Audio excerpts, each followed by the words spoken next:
Historias de la economía.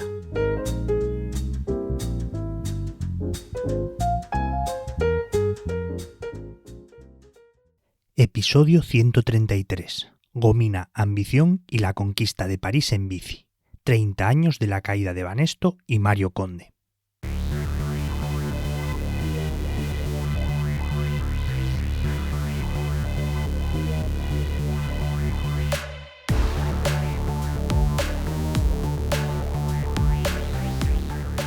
El 28 de diciembre no es el mejor día para una intervención bancaria.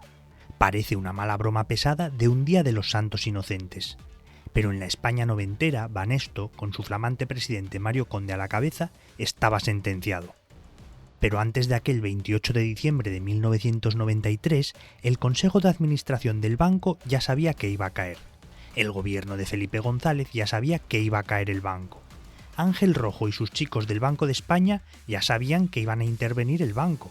El resto de los bancos del país también lo sabían. Y era comidilla en todos los mentideros de Madrid. Hasta en el Palacio de la Bolsa de la capital, aquello era la crónica de una intervención telegrafiada. Como comentario del día, hoy ha sido juzgado Mario Conde por la Audiencia Nacional.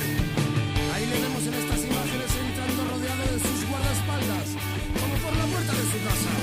Estará mejor entre rejas que en Ibiza. De momento ha traído 4 camiones para hacer la mudanza a Calameco. Y más vale pájaro en mano que vaya mano que tiene el pájaro. No es que el país estuviera acostumbrado a intervenciones bancarias todas las semanas, pero los españoles ya sabían lo que era el dolor de un cólico nefrítico, en forma de devaluación de la peseta. Y eso forja el carácter de cualquiera. Vamos, que el país tampoco se volvió loco en plan corralito. Hubo colas en las sucursales, sí, pero nada fuera de lo habitual. En los 90, los bancos tenían ventanillas donde los jubilados y algunos asalariados retiraban parte de la nómina para afrontar los gastos del próximo mes. Además, se juntó con que era época navideña, lo que supone algo más de trasiego en las oficinas bancarias. En una semana, los clientes de Banesto retiraron 50.000 millones de pesetas, que equivale a unos 30 millones de euros, lo normal, según comentaron en un reportaje de Informe Semanal. ¿Que voy a quitar el dinero? ¿Por qué lo voy a quitar? O sea, ¿usted tiene confianza en el banco? Hombre, naturalmente, no confianza en el banco, tengo confianza en la economía española y tengo confianza en el Banco de España, sencillamente, y en Banesto, o sea que no hay problema ninguno. Reconozcamos que el aplomo del ahorrador tiene mérito. Ahora sabemos que se puede nacionalizar e intervenir Bankia y la vida continúa. Los rescates bancarios se han mejorado tanto que en pocas horas de madrugada pueden quedar resueltos y liquidados, por obra y gracia de la JUR, esos organismos grises de la Unión Europea que entre otros beneficios sirven para cargar culpas y polémicas a distancia. En aquella época, España había empezado a modernizarse y desde la expropiación de Rumasa no había experimentado un escándalo financiero de tal envergadura. Pero el caso de Banesto trascendía del ámbito financiero. Esta vez había caído un icono, un tipo que estuvo muy cerca de convertirse en mito, un banquero moderno como los de Estados Unidos que encarnaba la aspiración del país.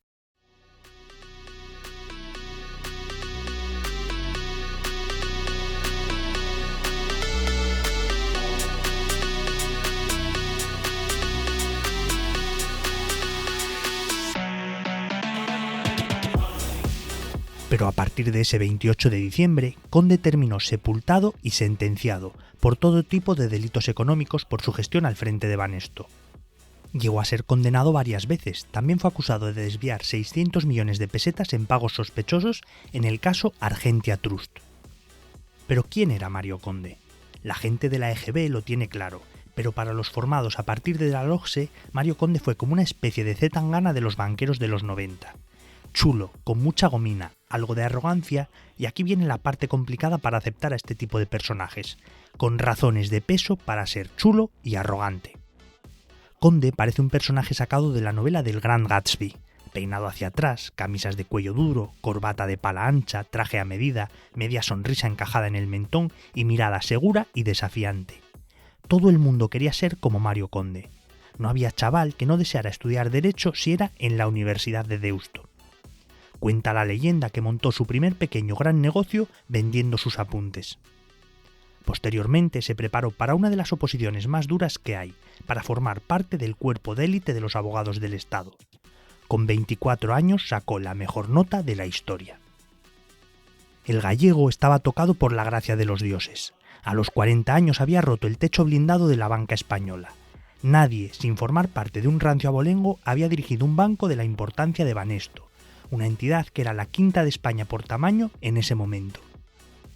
Antes de convertirse en deslumbrante banquero y recibir el doctorado honoris causa de la Universidad Complutense de Madrid bajo la atenta mirada del rey Juan Carlos, ya había demostrado su olfato empresarial junto a Juan Abelló.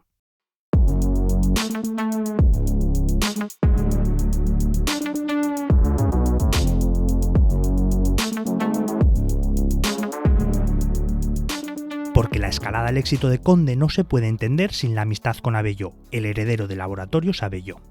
Ambos cruzaron sus destinos cuando el empresario estaba buscando a alguien que pusiera su casa empresarial en orden. Según cuenta el periodista Jesús Cacho en su libro Asalto al Poder, fue un amor a primera vista. Los dos formaron un tándem endiablado y escribieron grandes operaciones empresariales en los 80. Fueron los Oliver Atom y Tom Baker de la industria farmacéutica. Conde invitó a su amigo a vender su laboratorio familiar, el propietario del Frenadol. La pareja se hace con la empresa Antibióticos, una especie de consorcio de farmas españolas y una de esas compañías que aspiraban a convertirse en un campeón nacional de la Nueva España. Abelló como presidente y Conde como consejero delegado llevan a la empresa a un nivel desconocido con su gestión, hasta ponerla en el punto de mira de Montedison, el segundo grupo empresarial de Italia solo por detrás de Fiat. Mario Conde y Juan Abelló firman la operación más cara de la historia empresarial de España, al vender antibióticos por 58.000 millones de pesetas, unos 450 millones de dólares. Para muchos, las jugadas de la delantera del Newpi formaban parte de un plan a largo plazo para asaltar un banco español, mientras que para otros eran fruto de los pelotazos de la época. Fue un exministro socialista de aquella época quien dijo: «España es el país del mundo donde más rápido puede uno hacerse rico». Pero es verdad que los políticos de los 80 pasaban a la historia por sus leyes un poco polémicas, como la ley Corcuera en el caso de José Luis Corcuera, por su gestión y recibir un esperpento de bofetada en el caso de Miguel Boyer, y otros por alguna frase lapidaria que podría ir directa a algunos de los sagrados testamentos.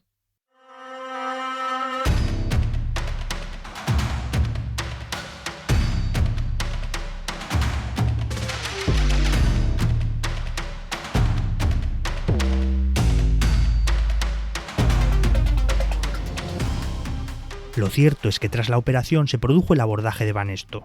El banco, fundado en 1902, era una de las entidades con más solera de la época, pero sus mejores días ya habían pasado y arrastraba una delicada situación, con varias compras desastrosas en décadas pasadas. El Banco Español de Crédito arrastraba los pies por las compras de Banca Coca y Madrid Cadesbank, a la que se sumaba una complicada gestión de su filial Garriga-Nogués. Mario Conde y Juan Abelló habían llegado para aprovecharse de la situación y enderezar el barco.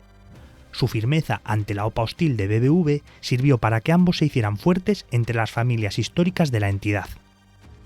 El banco había sido gestionado por la familia Garnica y contaba con una importante cartera industrial. A finales de la década de los 80, el banco tenía participaciones relevantes en Acerinox, Agroman, Asturiana de Zinc, Petromed, La Unión y el Fénix o Valenciana de Cementos. Para Mario Conde era un as en la manga para recapitalizar la entidad, sacando a bolsa su brazo industrial. ¿Pero por qué cayó Banesto? La realidad es mucho más complicada que un simple Mario Conde se lo llevó crudo. El sector financiero vivía una especie de juegos del hambre y la mayoría buscaban pareja de baile para unirse y reforzar sus balances.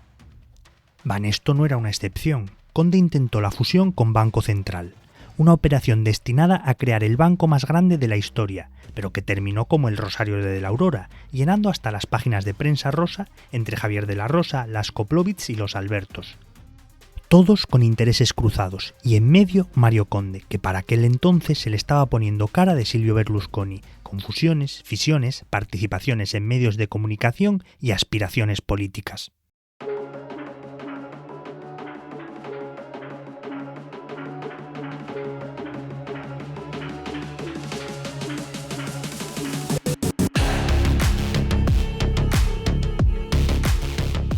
Ante Antes de eso, en 1988, Abelló ya había abandonado el barco de Banesto y de Mario Conde. Para los 90, la situación económica nacional e internacional era mala. Los bancos lo notaban y a Mario Conde se le cerró la puerta de sacar a bolsa la cartera industrial. El sector se tiró a tumba abierta para captar ahorro, en una carrera en la que Banesto no rehuyó para no perder clientes ni recursos. Pero la lucha no salía gratis para los balances bancarios. Si está harto de cuentas corrientes, dése la vuelta. La cuenta única de Banesto le resolverá todo con una libreta de cuenta única. Y con todo junto cosechará más dinero, además de hasta un 13%. Venga por ella. Cuenta única de Banesto hasta el 13%. Déjelo todo y venga por ella. Mario Conde, en 1993, ya estaba en su propia contrarreloj, enfrentado con el Banco de España. Había puesto en marcha una ampliación de capital con razonable éxito y preparaba otra respaldada por JP Morgan. La presión y la mala gestión del banco que se había acumulado durante años antes de la entrada de Conde provocó un desfase patrimonial superior al medio billón de pesetas, unos 3.000 millones de euros. A partir de la intervención del Banco de España, la historia de Mario Conde es la de un ángel caído. En el caso Banesto, todo son grandes cifras. En 1994, Conde ingresó por primera vez en prisión, de donde salió 34 días más tarde tras pagar una fianza de 12 millones de euros. En 1998 se le acumularon los problemas con el caso Argentia Trust, en el que, bajo sus órdenes, desaparecieron 600 millones de pesetas. Mario Conde fue condenado a 10 años de prisión por su gestión al frente del banco. Ha realizado gastos importantes como consecuencia de la contratación de personal de alta calidad y alto coste. Ha incurrido en gastos generales muy importantes de imagen y publicidad. Los 90 pintaban muy bien para España. Que si la Expo de Sevilla, que si las Olimpiadas de Barcelona, que si el AVE, España daba los primeros pasos hacia la modernidad.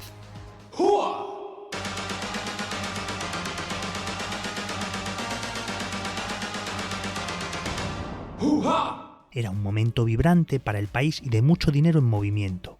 Y de nuevo, ahí, en mitad de todo, estaban Mario Conde y su Banesto. Fue el banco oficial de los Juegos Olímpicos, y en la Expo de Sevilla también era una de las entidades financieras que patrocinaban el evento, en este caso junto a BBV y Central Hispano. Pero a diferencia de sus competidores, Banesto contaba con su propio pabellón, además de una de las sensaciones de la muestra universal, una torre de 75 metros de altura con una cabina que subía y bajaba y además rotaba sobre sí misma. Era la instalación más molona de la Cartuja y llevaba el nombre del Banco de Conde en letras bien grandes.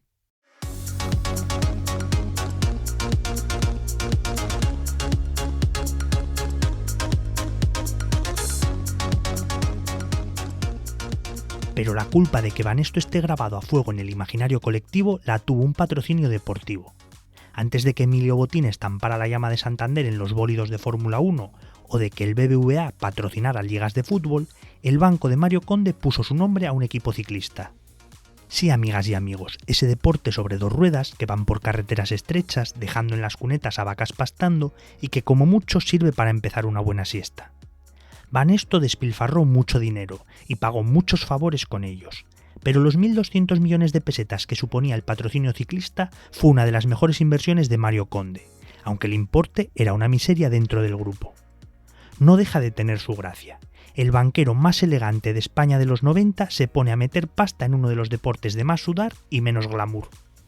Gomina y sudor no se llevan bien, y al final, si se mezcla, la cosa no termina bien. Y en 1989, cuando comenzó el patrocinio con el Tour de ese año, lo hizo escociendo los ojos. Pedro Delgado, el brillante campeón del 88, llegó tarde a la salida del prólogo. Como lo oyen, el campechano comentarista de Televisión Española que ameniza hoy los tostones etapa del Tour, llegó tarde a una de las citas más importantes de su vida. Tomó la salida 2 minutos y 40 segundos tarde, cuando intentaba revalidar el título. Algunas crónicas de la época culpan al reloj del patrocinador. Por lo visto, Banesto regaló a los ciclistas una obra de arte de orfebrería, donde las manecillas de la esfera eran una B blanca, roja y azul. Y claro, no había manera de saber la hora exacta de salida en una crono. Si Perico hubiera tenido un reloj con su flicky flack, lo mismo estaríamos hablando de un segundo tour para el segoviano.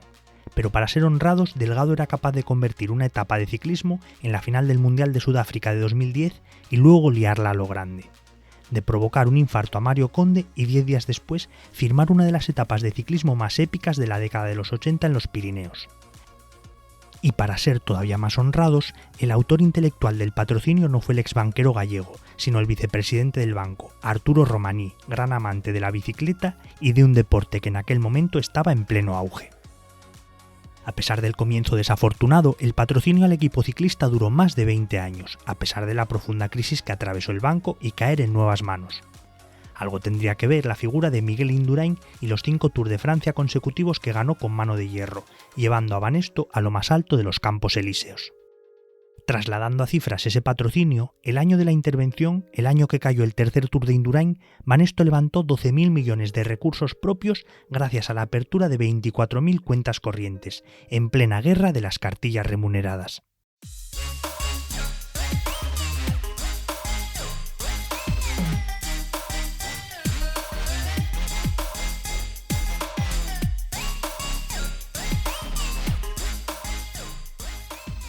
Tras la intervención, el Banco de España llama al señor lobo de la banca española de entonces, Alfredo Sáenz, mano derecha de Emilio Botín durante más de 10 años en Santander en el cambio de siglo, para arreglar todo el desaguisado del Banesto de Conde. Sáenz, hasta entonces consejero delegado de BBV, ya había llevado a cabo un trabajo limpio con banca catalana, de la familia Pujol, para después integrarlo en el Banco Vasco. El Banco de España también formó un nuevo Consejo de Administración, con representantes del resto de bancos españoles, para garantizar el saneamiento de la entidad. 5 meses después, Banco Santander ganó al BBV y a Argentaria la subasta por Banesto, al ofrecer 762 pesetas por acción, lo que suponía valorar la entidad en 313.476 millones de pesetas, cerca de 1.900 millones de euros.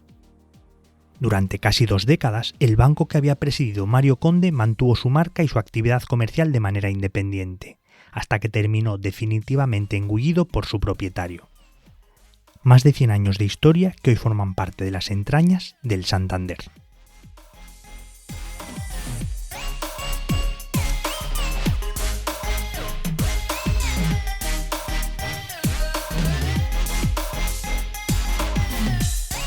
Este capítulo está escrito y dirigido por Francisco Sánchez. La edición sonora es de Remo Vicario, mientras que la locución es mía y soy Javier Calvo.